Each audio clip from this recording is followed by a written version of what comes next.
નમસ્કાર મિત્રો, અત્યારે હાલ ઇન્ક્રેડિબલ મહુવાની ટીમ મહુવા મૂર્તિ પ્રતિષ્ઠા મહોત્સવમાં અત્યારે હાલ અમે પહોંચી ગયા છીએ અને આપણે વિડીયોની અંદર અત્યારે તમે બના રહેજો બાળનગરી, ટેન્ટ સિટી અને ભવ્યથી ભવ્ય રસોડું આપણે અત્યારે તમને બતાવવા જઈ રહ્યો છું।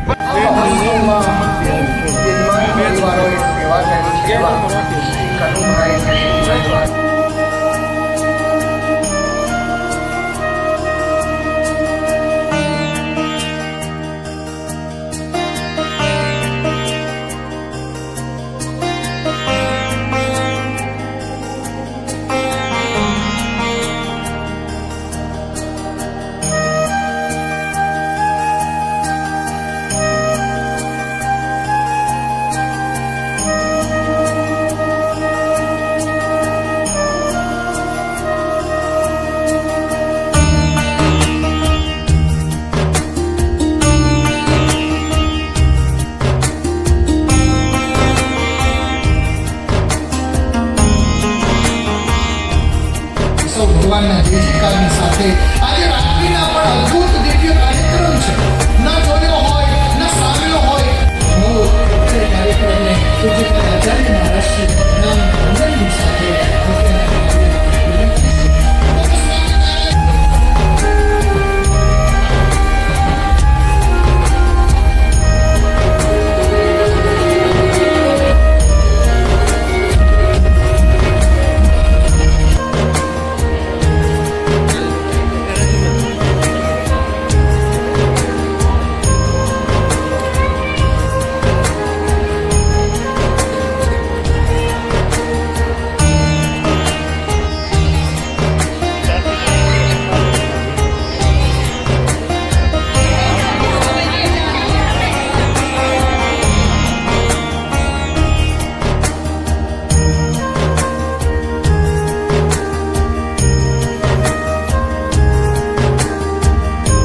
નમસ્કાર મિત્રો, અત્યારે હાલ અમે ટેન્ટ સિટીમાં પહોંચી ગયા છીએ। મૂર્તિ પ્રતિષ્ઠા મહોત્સવને લઈને હજારોની સંખ્યામાં ટેન્ટ અહીંયા નખાયા છે, જે બહારથી મહેમાનો આવતા હોય છે તેની માટે રહેવાની સુવિધાઓ કરવામાં આવી છે। તમને હું વિડીયોના માધ્યમથી દેખાડી રહ્યો છું। અત્યારે હાલ તમે જોઈ રહ્યા છો કઈ રીતના ટેન્ટ અહીંયા બનાવવામાં આવ્યા છે, ટેન્ટની અંદર સુવિધાઓ જે કઈ રીતના કરવામાં આવી છે તે પણ આપણે બતાવી રહ્યો છું।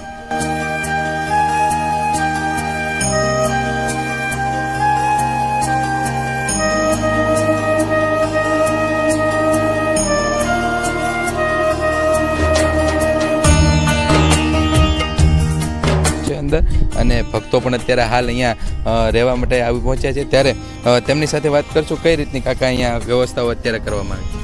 અહીંયા ટેન્ટમાં સારી સગવડ કરવામાં આવી છે અને આમાં ઓછામાં ઓછામાં 5 થી 6 વ્યક્તિ સૂઈ શકે। પલંગ ને બધું અહીંયા અવેલેબલ છે અને કોઈ રાતે ઠંડી લાગે તો એના માટે પણ અમે એક બ્લેન્કેટ આપ્યું છે, એક ભૂસો આપ્યો છે, પાથરવાનું બધું વ્યવસ્થિત છે, બધું કોઈ રીતની કોઈ તકલીફ નથી।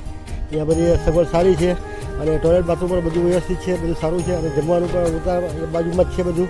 અને જે રીતના વાત કરતા હતા સ્વામીજી દ્વારા કહેવામાં આવ્યું હતું કે ત્યાં ગરમ પાણીની પણ વ્યવસ્થા કરવાની, તે પણ વ્યવસ્થા કઈ રીતના? હા, ગરમ પાણીની વ્યવસ્થા અખંડ છે ને, દિવસના નાવું અને ગરમ પાણી દિવસના નાહી શકે છે, કન્ટિન્યુ છે ને એનું ચાલુ જ છે, નળ ચાલુ કરો એટલે ગરમ પાણી ભરાઈ જાય। ખૂબ ખૂબ ધન્યવાદ। નમસ્કાર, અત્યારે હાલ અમે વડતાલ ભોજનાલય છે ત્યાં પહોંચી ગયા છે, ટેન્ટ સિટીની એક્ઝેક્ટ બાજુમાં જ છે અને સેવકો પણ આપણી સાથે ઉપસ્થિત છે। કઈ રીતની અહીંયા અત્યારે હાલ વ્યવસ્થાઓ ઊભી કરવામાં આવી છે? અહીંયા જે વ્યવસ્થા છે એ એમ માનો કે મહુવામાં પહેલી વાર થયું છે અને હવે ભવિષ્યમાં પણ આ ઉત્સવ ક્યારેય કોઈ જોયો નહીં હોય કે કોઈ માન્યો નહીં હોય, ન ભૂતો ન ભવિષ્યકાળનો આ ઉત્સવ છે। એટલો માણસો અત્યારે માનવ મેરામણ ઉમટી પડ્યું છે કે જ્યાં જોવો ત્યાં સ્વામિનારાયણ મંદિર થઈ રહ્યું છે અને અમારા ગુરુશ્રીનો એવો મહિમા છે કે ભાઈ આપણે બધાને હરિભક્તો જે કોઈ આવે, હરિભક્તો હોય કે કોઈ પણ જ્ઞાતિ હોય, બધાને જમણવા કરવાની, ઉતારા વ્યવસ્થાની એટલી સુવિધા વ્યસ્ત છે કે તમે વાત જવા દો। ક્યાંય તમે આવો ભાવનગર જિલ્લામાં આવો ઉત્સવ નથી થયો, એવો મહુવામાં ઉત્સવ થયેલો છે। અને અંદાજિત અહીંયા કેટલા હરિભક્તોને તે પ્રસાદી લેતા હોય છે? મિનિમમ અત્યારે 2 ટાઈમનો ગણો એટલે લાખ માણસ તો અત્યારે ડેઈલીનું જમણવાર કરે છે, પણ હવે ધીમે ધીમે જેમ દિવસો આગળ જશે એમ માણસો વધતું જશે અને મહિમા પણ વધતો જશે। ખૂબ ખૂબ ધન્યવાદ।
નમસ્કાર મિત્રો, અત્યારે હાલ અમે આવી ગયા છીએ બાળનગરીમાં.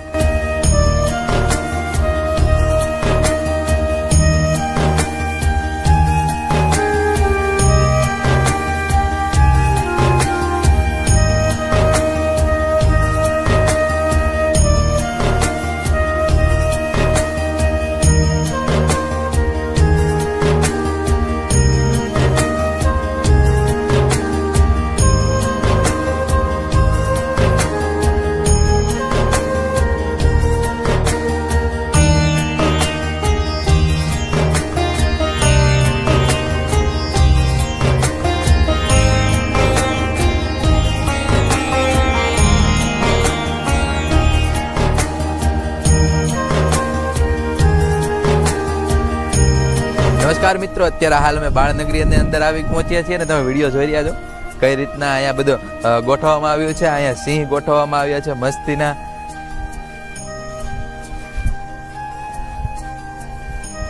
પછી અહીંયા સેલ્ફી પોઈન્ટ ગોઠવવામાં આવ્યો છે, તો મંકી સાથે આમ સેલ્ફી લેતા હોય.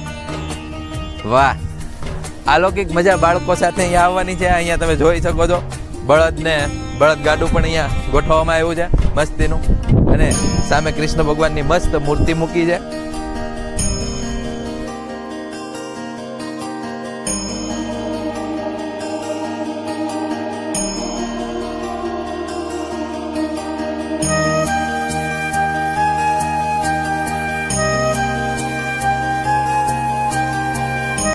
અત્યારે હાલ અમે અંદર આવી પહોંચ્યા છીએ, જે નીલકંઠ સ્વામી મહારાજ જ્યારે મહુવામાં તેમનું આગમન થયું હતું ત્યારે આપ જોઈ રહ્યા છો વિડીયોના માધ્યમથી માલણ નદીની અંદર સ્નાન કરતા પણ અહીંયા દેખાડવામાં આવી રહ્યા છે. પછી આપણે અહીંયા જોઈએ તો મહુવાના પિતાંબર શેઠનો ભાવ જોઈને સાકર ટોપરું સ્વીકારતા નીલકંઠ વણી પ્રભુ સ્વરૂપે ભગવાન શ્રી સ્વામિનારાયણ ભગવાનના પણ અહીંયા દર્શન કરાવવામાં આવ્યા છે.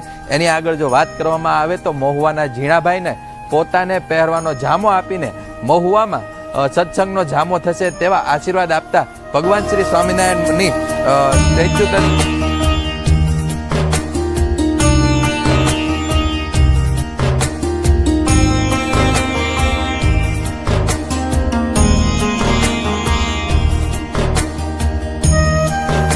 અત્યારે અમે હાલ અંદર વોટર શો ની અંદર આવી ગયા છે. તેની અંદર મસ્ત મજાની પર્વતમાળાઓ અને કુદરતી પ્રદર્શન અહીંયા અંદર ગોઠવવામાં આવ્યું છે. ચાલો આપણે નિહાળીએ.